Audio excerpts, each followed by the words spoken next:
Your subconscious mind is a powerhouse. It is responsible for over 90% of what you do every single day. What you think, how you feel, your habits, the decisions you make, what you create, attract, manifest, your energy, how you run your body, all these things are done subconsciously, automatically, based on the conditioning that you have. But what happens when that conditioning is not working, is not aligned with what you want to create, achieve, manifest in your life? Because you can say that your subconscious mind is a little bit like a 3D printer, right? Whatever blueprint it has, it will just print and create life, your reality, based on that programming. You cannot do it any differently, right? It requires that data or that program. So if you got the wrong program, you're gonna keep on printing and operating from the wrong program, despite consciously knowing what you want, something differently, and so on. And this is when people often have goals, desire, things they want to create, and so on. But they're anxious, they procrastinate, they overthink, they take one step forward, two steps back. They have this invisible wall holding them back. No matter how much they want it, no matter how good it is for them, something holds them back. And whenever people say there's something holding me back and I don't know what it is, it's always a subconscious program. But what people don't realize is that your subconscious mind is designed to, above and for all, keep you safe. It's not designed to give you what you want. It's first designed to keep you safe and to protect against anything that could prevent you from, getting your deepest need met, which is love, acceptance, feeling worthy, all of these type of things. So if you have subconsciously linked, attached anything that you want with feeling unsafe, or meaning being rejected, or having pain, or loss, or shame, or any of those emotions, anything that can rob your ability to feel loved, accepted, or worthy, you will hold yourself back. It will push on the brake every single time. Let me give you some example to really paint a picture here. Let's say you want more money, you want more success, but subconsciously, more money equals more problems. And nobody likes problem, especially if you have emotionalized how much you dislike problem, or the pain, or the confusion, or the loneliness, or how hard it can be, right? So if subconsciously you perceive more money, the goal that you have will equal that emotional pain, boom, red light, you press on the brake. Or what happens if more money, people that I love will leave me, or people will use me, right? So you see a little bit how easily we can frame ourselves, we can associate certain things that we want, no matter how much we know they're good for us or will enhance our life. If subconsciously at some point we had an experience or an idea, or we've just been conditioned in a certain way to see those things, and we link certain association to that thing, and that thing feels emotionally unsafe, like a contraction, we will sabotage, we will hold back, because it is not aligned. Because again, your subconscious mind is designed to keep you safe. So let me give you a few more examples, right? Let's say you want a beautiful, loving partner, or a relationship, like your special partner, right? But in the past, you've been hurt. And so love equal hurt, or love equal I've been betrayed, I was taken advantage, I was cheated on. And so it feels safer to hold back, to put your guard up, to be lonely, alone, than to take the risk to be vulnerable or hurt again, because subconsciously it doesn't feel safe. Another thing that I see a lot with my clients is that they want to stop being too nice, the nice guy, the nice girl, right? And they want to be more confident, more authentic, more real. But what if they don't like that version of me? What if I tell people what I think and they reject me, or they don't like me, or they make fun of me? And that brings the shame, and that brings the rejection, and that brings the fear of loneliness that maybe they experienced when they were a kid. Or what about a project you want to go for, or that podcast, or that YouTube channel, or that new venture, or that new job you want to get in? But then that voice in your mind, what will people think?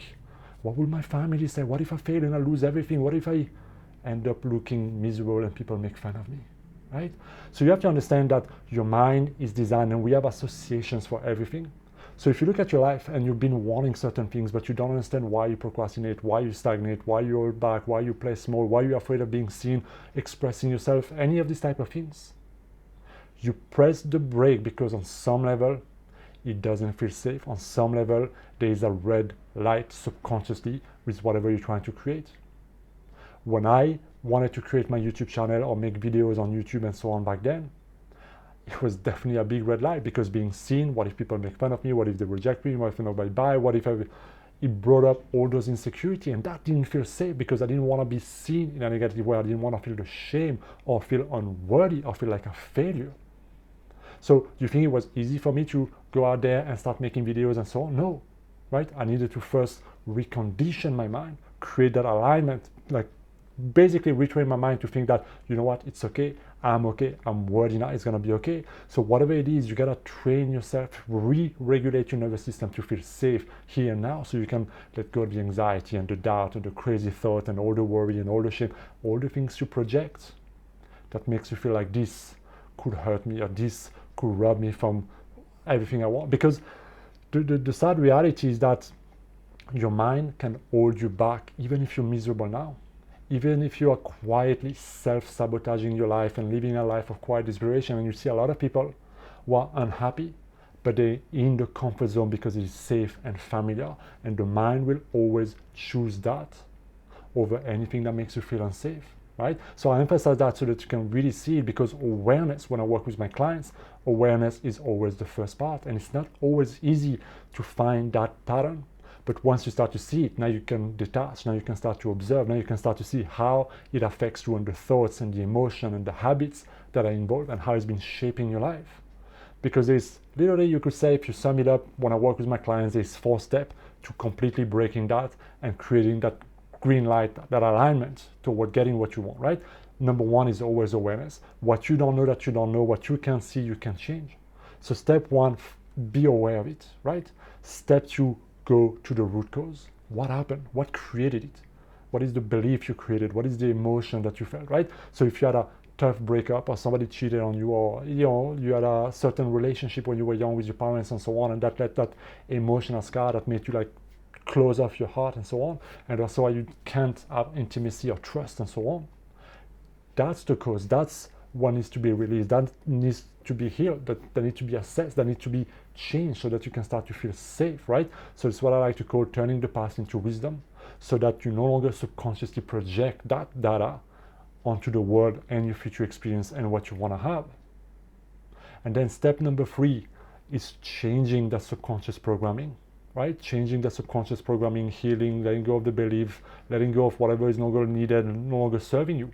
And step number 4, starting to see yourself and to feel yourself in that new role. So if we stick to the loving relationship, like seeing yourself in that loving relationship, feeling love, feeling safe, exploring, like just being that person and feeling there now, like rehearsing, mental rehearsal to put yourself, to teach your mind and your body that you already have that experience.